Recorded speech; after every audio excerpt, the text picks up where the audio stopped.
Shalom Aleichem and welcome to Online Smicha. This week's Parsha, Parshas Noach, we read about the fascinating story of Noach building the Teva and rebuilds the world after the Mabul.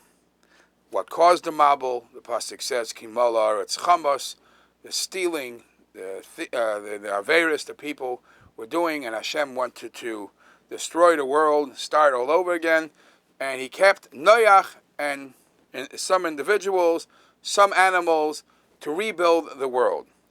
In Svarim, for the technical part, it's many people ask, how is it that Noach's Teva was able to last through this massive Mabul and this hot water and tremendous floods, and how was it able to survive? So much so, it's brought in the Sefer Minchas Shmuel that, guess what? Noach wasn't the only one that built a Teva. There was another individual that also got on to this scare that Hashem is going to send a Mabul, and he also built a Teva to try to save himself.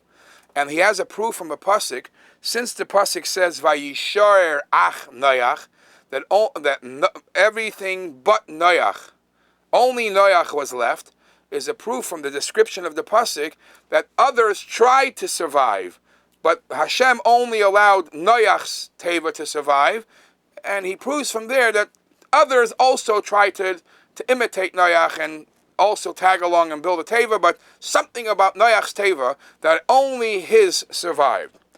What is it? Now, the fact that others build a Teva, the fact that others dealt with the boats, that's not a chiddush. Because you look in the Pesukim in the Chumash, all the way from the times of Avram Avinu even, and earlier, we find that the concept of being sailors and captains was a trade, was a talent that was being used already back then. The Gemara says that when the three malachim, the three angels came to visit Avram Avinu looked at one of them, he said, and it appeared to him as a manig asfina, as a captain, one who controls a boat. The Medrash and Gemara and Bab Basra says that the day Avram Avinu passed away, all the great people of the world stood online and said, "Oy Nebuch, we lost a giant." But how did they express the loss of Avram Avinu? We have a boat that lost a captain. So we see that the hobby or the job of a captain on boats was around way back then. So the Noach creating a Teva or others to make a boat, a luxury boat or whatever boat, it's not something which is out of the world. People were doing it back then.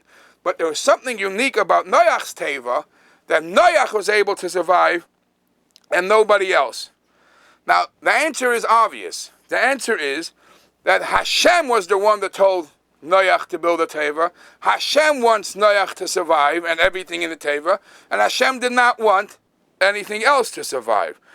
As difficult to understand how that little Teva, quote unquote little, was able to have all the animals and all the things in there to save and rebuild the world, yet it wasn't only a difficult that me and you have. According to some Mefarshim, Noach didn't even understand how to build this massive Teva and save the world. And some say that since the pasuk says Ta'asa, it should be done, the Teva should be done, that Hashem had to help him, just like we find that Moshe Rabbeinu had a difficulty understanding how to make the menorah, and Hashem had to help him. So is with the Teva. The Teva, Hashem had a part in the building of the Teva, and because this is Ma'aseh Yodeh of Hashem, that's the reason it was able to survive. Now, how was the Teva set up? So we read in the pasuk, it says Tachtiyim, 3 floors. It seems to be the lower floor, Shniyim or Shlishim, 3 floors. And Rashi quotes from the Gemara that in the top floor, that's where the Noach and his family lived. The middle floor was for the animals, for the birds, and the bottom floor was basically for the garbage. But if you look in the Gemara says a little different. The Gemara says that the kosher birds actually was in the upper floor together with Noach. And they bring a proof. The Gemara brings a proof because when Noach sent out the Oirev, the raven, it says he sent him out me'itay, from within, near him. So it seems to apply that the Oifais were in the top floor. The Marsha actually adds that it's not only the Oifais were in the top floor, all kosher animals were in the top floor together with Noach. The middle floor was the non-kosher animals, and the bottom floor was the garbage. Now the question is obvious. The question is, how could you make a boat big enough to hold all animals of the world, everything, 2 or 7 of them? It's a humongous spot. It has to be tremendous big, and we don't find that the teva was that big. This question is discussed already in Rishonim. There's basically answers given from the Ramban and answers from the Ran. The Ramban's answer is, you're right, it's a miracle. As mentioned before, the hand of Hashem was involved in the building of the teva, and the whole teva, the structure of the teva, to hold so many animals is a miracle. It's something which is muat, a small space could hold a meruba. It's a miracle. The Ran says we don't find it anywhere mentioned that a miracle happened. It doesn't say that. So it seems to be that it was a big enough space to be able to handle it. So let's try to find it as a nature answer, a natural answer to how they were able to survive. So the Ran says perhaps all the animals that Noach brought in he did not look for older, mature, grown animals. He took from every species, he took the youngest of the animals, as they were still babies. So when there are smaller animals, the space was big enough to hold them.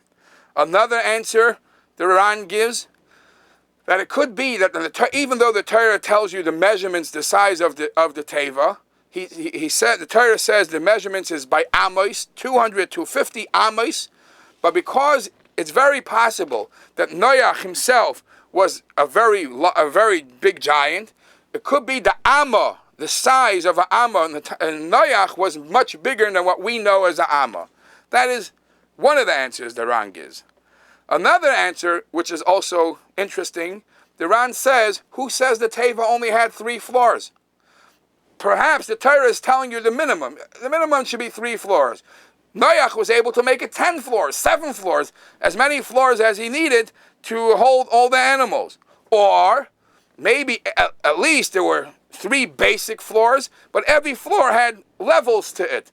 But we have to find a way to believe that actually not in a miraculous way, in a natural way, all the animals were able to be there in the teva. An interesting halacha. What day of the week did Noach enter into the teva? So some Mefarshim say that since it says, the pasuk says, "Be'etzem hayoyim hazeh," that it was the middle of the day. Be'etzem hayoyim hazeh bo Noach, the middle of the day Noach came. So some Mefarshim in Sefer Tzroid HaMoreh says that it comes to tell us that not only he went in the middle of the day, so people should see that it's serious business, what Hashem told him, he actually went in the middle of the week, and the day of the week where the Chama is the sun shines strongest, which is the middle of the week. So it's brought in Svarim that he went into the Teva on a Wednesday. On a Wednesday, Noach went into the Teva, and that's when the whole story happened. What's the halacha that you learn from that? The halacha, why did he walk in on a Wednesday? Because as you know, in Hilchah Shabbos, there is a din that if you're doing serious traveling, or the Rebbe writes that it actually applies to many serious matters. If somebody has to go through a surgery, Rahman al-Islam, or anything like that, which will occupy his mind, his time, his effort, he should not do it within 3 days of Shabbos. Because if it's done within 3 days of Shabbos, because these things have a trickle-down effect, and a person feels lazy and tired, you don't want it to affect the day of Shabbos. So you have to do it 3 days before Shabbos. So Noach went into the Teva on Wednesday, so when Shabbos comes, he's able to rest.